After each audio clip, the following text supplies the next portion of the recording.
بسم اللہ الرحمن الرحیم۔ آج میں آپ کو بہت ہی طاقتور وظیفہ بتانے لگا ہوں۔ یہ سورت کوثر کا بہت ہی پاورفل وظیفہ ہے۔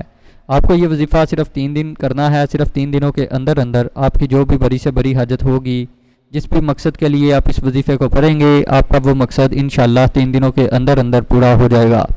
آپ کا مقصد کوئی بھی ہو، آپ کی حاجت جتنی مرضی بڑی ہو، آپ کی پریشانی کوئی بھی ہو، آپ جس مقصد کے لیے اس وظیفے کو پڑھیں گے، آپ کا وہ مقصد انشاءاللہ 3 دنوں کے اندر اندر پورا ہو جائے گا۔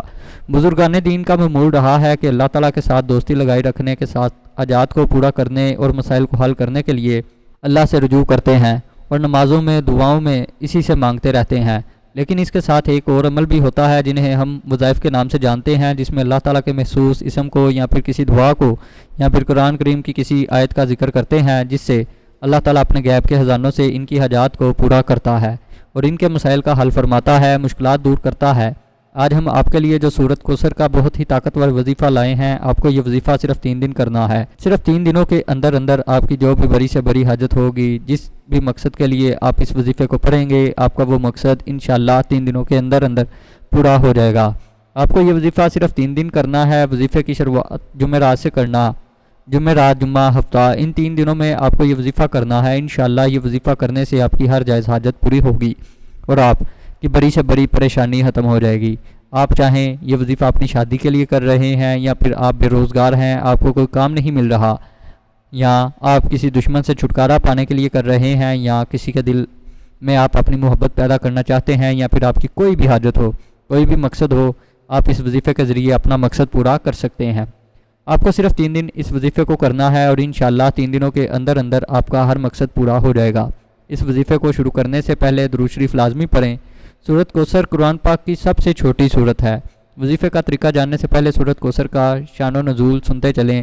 ابن ابی حاتم نے صدی سے اور باقی نے دلائل نبوت میں حضرت محمد بن علی بن حسین رضی اللہ تعالیٰ عنہ سے نقل کیا ہے کہ جس شخص کی اولاد درذکور مر جائے، اس کو عرب ابتر کہا کرتے تھے، یعنی مقتول نسل۔ جس وقت نبی کریم صلی اللہ علیہ وسلم کے صاحبزادے حضرت قاسم رضی اللہ تعالیٰ عنہ یا ابراہیم رضی اللہ تعالیٰ عنہ کا بچپن میں ہی انتقال ہو گیا، تو کفار مکہ آپ کو ابتر کہہ کر تہنے دیتے تھے۔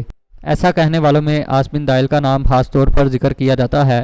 اس کے سامنے جب رسول صلی اللہ علیہ وسلم کا ذکر کیا جاتا تو کہتا تھا کہ ان کی بات چھوڑو، یہ کچھ فکر کرنے کی چیز نہیں، کیونکہ وہ ابتر مقتول نسل ہے۔ جب ان کا انتقال ہو جائے گا، ان کا کوئی نام لینے والا بھی نہ رہے گا۔ اس پر سورت کوثر نازل ہوئی۔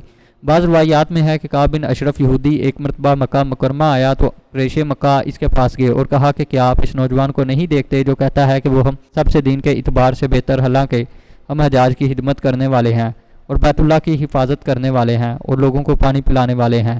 کعب بن نے یہ سن کر کہا تم لوگ اس سے بہتر ہو، یا دوسری وجہ سے آپ صلی اللہ علیہ وسلم کی شان میں گستاخی کرتے تھے۔ ان کے جواب میں سورت کوثر نازل ہوئی۔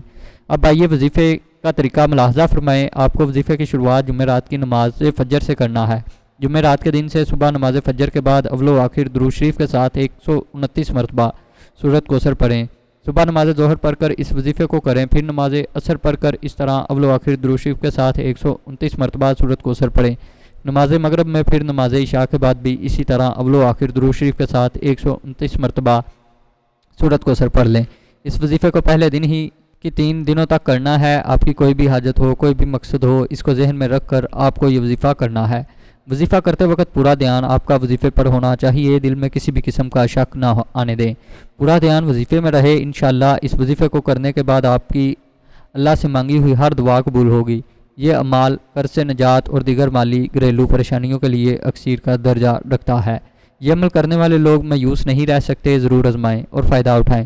اور اس وظیفے کو کرنے کے دوران آپ کو ایک اور بات کا دھیان رکھنا ہے کہ اذا جاء نصر اللہ والفتح، یہ صورت ہے جو اس صورت کو وظیفہ کرنے کے بعد 21 مرتبہ پڑھتا ہے، اور نماز ظہر میں 22 مرتبہ، نماز عصر میں 23 مرتبہ پڑھتا ہے، اور نماز مغرب میں 24 مرتبہ، اور نماز عشاء کے بعد 25 مرتبہ پڑھنا ہے۔